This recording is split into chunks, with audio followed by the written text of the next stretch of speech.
Dreamscape presents Sewn and Scarred by Samantha R. Goode. Narrated by Auri, Alden and Thom.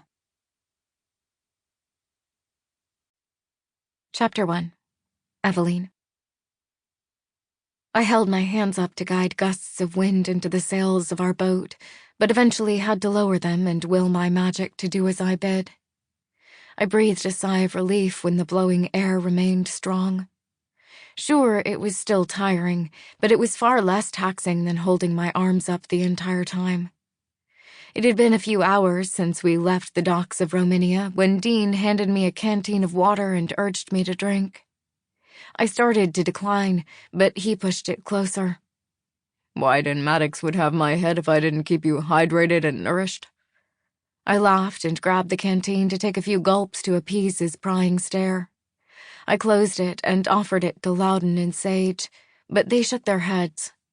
Dean looked to Sage, and it almost seemed as if he was preparing to urge Sage just as he'd urged me, but he instead snapped his gaze back to mine. He acted almost shy around her, and I wondered if it was because he found her attractive. She was beautiful. It wouldn't surprise me at all if the Kova had noticed, especially now with the slight pink in her normally fair cheeks and the sunlight shining in her light green eyes. By the time the sun was its highest in the sky, I had to take a break. It felt as if we'd slammed to a halt with how weak the natural winds were, but I didn't have a choice. I needed to rest. I leaned back against my seat and breathed a sigh. When I stopped using my magic and had no distractions, fatigue set in.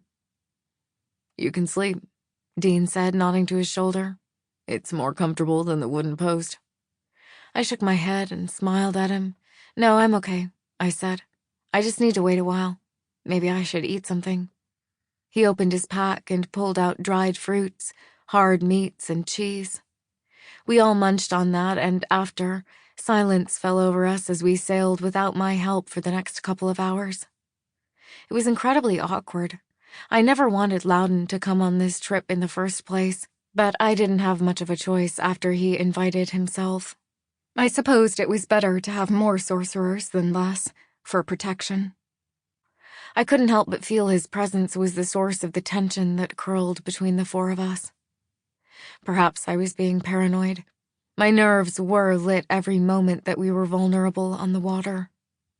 My eyes darted around with each second that ticked by, waiting for that same pirate ship that I'd sent to the bottom of the Maderian to come speeding. Sample complete. Ready to continue?